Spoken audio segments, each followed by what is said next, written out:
Bonjour à tous et bienvenue dans la grande cérémonie du changement de jour. On se retrouve juste après. Voici d'abord quelques images du parc Disneyland vide avant l'arrivée de ses premiers visiteurs. C'était il y a quelques mois déjà. Pas d'inquiétude, après cette crise virale, les parcs seront de nouveau ouverts à tous. On a déjà hâte d'y retourner. À tout de suite.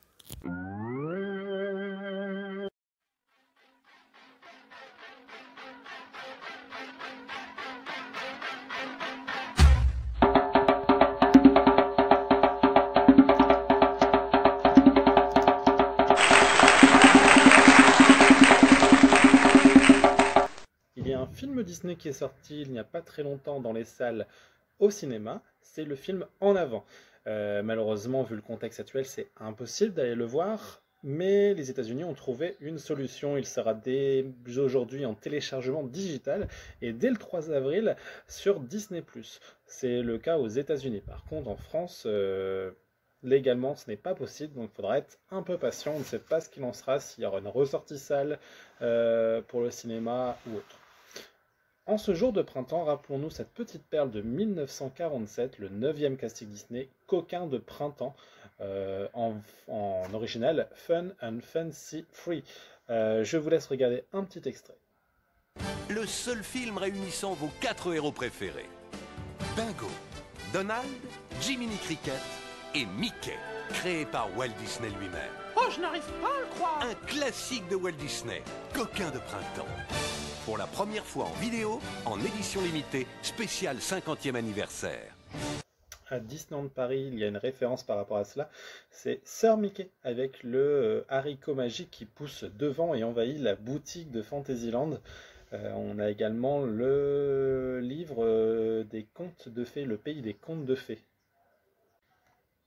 Et pendant cette période également, quoi de mieux que de la lecture aussi.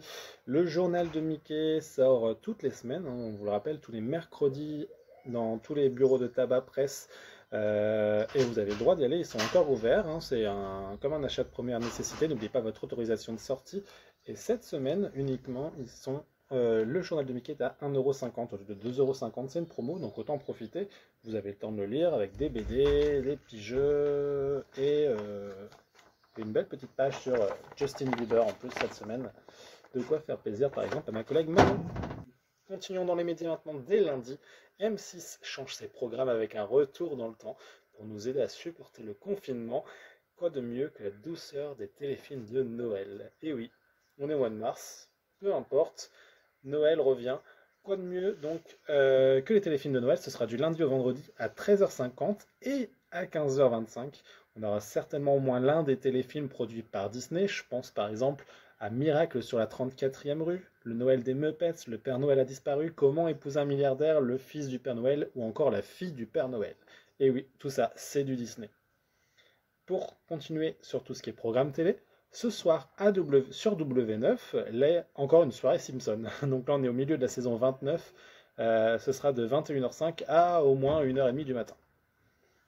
Et pour terminer sur les médias, J-3 maintenant avant Disney+.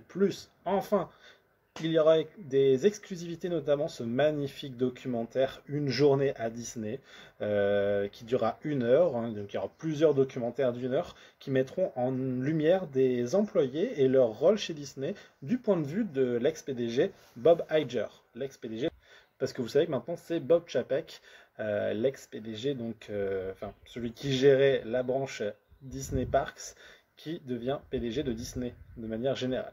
Avant de continuer sur les anniversaires dans l'histoire Disney, un joyeux anniversaire à mes amis Facebook, Pascal Infray, Kevin Muraille, Joséphine Degrado et Adriana Chirato. Bon anniversaire à vous. On se retrouve tout de suite pour les grands anniversaires dans l'histoire Disney après un petit message de Corentin. C'est parti, à toi Corentin.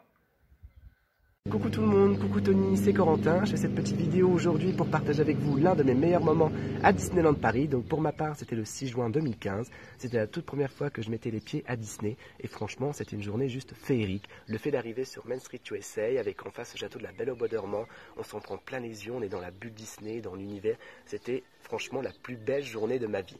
Et depuis, c'est là que j'ai commencé à devenir adepte à l'univers Disney, à collectionner les tasses, les pins, les pluches. Et depuis, voilà, je suis un vrai fanatique de l'univers Disney et je compte être cast member, donc je tenterai ma chance et on croise les doigts. Bisous à tous. Merci beaucoup Corentin, ça fait plaisir de voir ça. N'hésitez pas vous aussi à m'envoyer vos messages vidéo, vos meilleurs de vos meilleurs souvenirs vécus à Disneyland Paris. Vous m'envoyez un message privé sur Facebook, Tony DLP, ou sur Instagram, Tony Passionné DLP. Tout collé. On commence les anniversaires dans l'histoire Disney avec, il a 45 ans, le vendredi 21 mars 1975, c'était l'ouverture de l'attraction Mission to Mars à Disneyland. Donc Disneyland, c'est en Californie, c'est Disneyland Resort. Le premier parc qui est ouvert. Donc en 1975, conçu en coopération avec la NASA, elle remplace Flight to the Moon, donc le vol vers la Lune. Maintenant, c'est une mission vers Mars.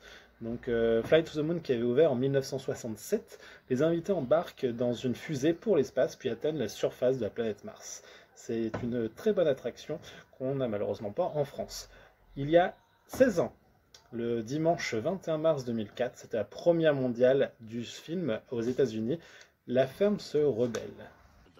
Le synopsis est le suivant. Une ferme coule des jours heureux. Ces animaux cohabitent en harmonie et rien ne semble pouvoir déranger ce long fleuve tranquille. Sauf qu'un jour, la vieille propriétaire n'a plus de quoi payer ses dettes et va devoir vendre ses terres. Un vil individu bien décidé à réduire les animaux en chair fraîche.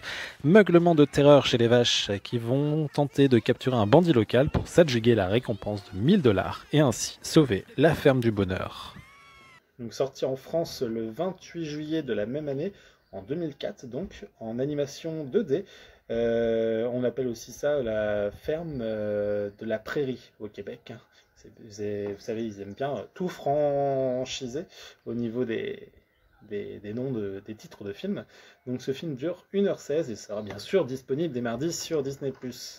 Merci beaucoup d'avoir été attentif et de continuer à me suivre sur les réseaux sociaux, donc sur Facebook avec Tony DLP pour le nom du compte, sur Instagram avec Tony Passionné DLP tout collé pour le nom du compte également, et donc sur YouTube pour ce nouveau rendez-vous quotidien temporaire, c'est un rendez-vous temporaire. Ce nouveau JT magique, je n'aurai le temps de le faire que pendant cette période de confinement, période à laquelle je ne travaille donc pas.